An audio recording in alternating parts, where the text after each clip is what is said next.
I have a community online. I don't know if I told you a little bit about it. My natural community, facilitation community. It's a whole library of videos, and then you can ask me questions in a big old long form thing and get a big old long response to those questions when you have situations. So that's what the community does for you. It's like a live Q&A whenever you want. You can ask me all kinds of questions and get feedback, recommendation for the video library, and strategies you can use at home. And that's in my natural facilitation community. I highly recommend for parents that are in a long-term journey. If your child is, definitely, you're taking this over and being your child's primary facilitator. And so a lot of parents that do work with me, they still do have their kids in therapy.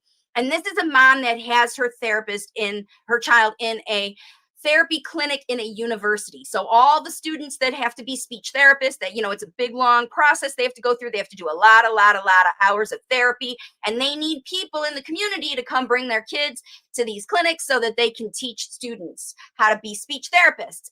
But it's not so nice for the families, especially at this place. In Karen's situation, every 3 weeks, a new student sees her daughter and needs to figure her out and get her strategies going. And these are new student therapists that have potentially never worked with anybody before. Because she's got this cute little girl, and I'm sure she's not a big behavior problem or anything, so they can put any therapist with her, and they literally do every 3 weeks. So once she's gotten it and her son's warmed up to that student, then they change, which is a nightmare. And I personally see that as a flaw in this particular college setting. I'm working for her to see another SLP in an established facility and not a university. This is another one where I told her to get out now. You're wasting your time. You're wasting your time. And here's the other thing. Oops, let me pause this for a second. Here's the other thing.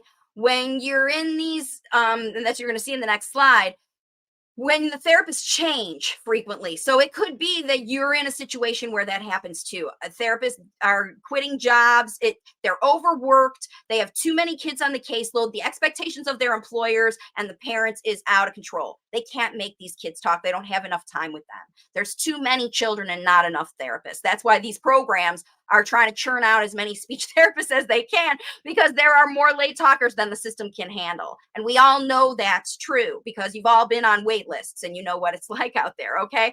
So here's the deal. If your therapist is changing over and over and over again, they're always going to go back to square one. Each therapist is going to go back to square one, and you're going to have the same 3-week repetition of a cycle of therapy go over and over again, and your child's never going to make progress because they're not handing off the next level to another therapist. They're bringing a same therapist. And the other problem is connection, right?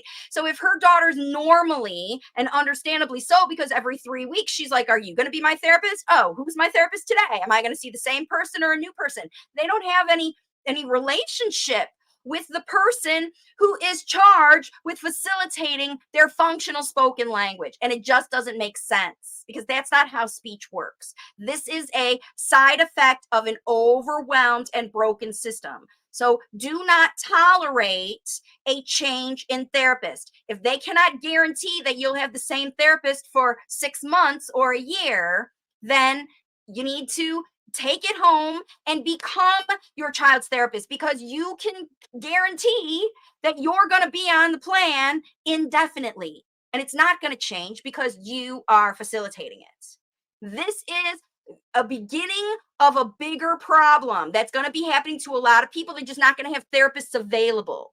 Okay. So what the supervisor, she couldn't even get advice from this student because these are students and they don't even know what they're doing, let alone be able to coach a parent. So when this parent wanted to get coaching, she went to the supervisor of the student, and the supervisor told her to ask questions and prompt. What do you need help with? And she's like, that's worked a little, because once she's able to point, then I make her say the word, for example, banana or outside. She'll try to say it. But so far she just has to prompt her the whole time. So that's the idea. It never goes anywhere because now you're just teaching your child a new system. Wait for mom to say, what is it? Try to say one word, and then mom will do everything to get me the thing. There's no facilitation. It's just a prompted thing. So advice that this professional speech pathologist, who is a professor at a university program, the advice she gave to a parent is the same advice she gave to the student speech therapist. If a child tells you they want something, you say, "What do you want?" Get them to show you, withhold it until you get them to say it, and then now you look like you got them to do it. This is the same advice. So it's not going to go anywhere, Karen. You got to get out of this because even the people who are teaching the therapists are not teaching them things that are going to help your child be functional.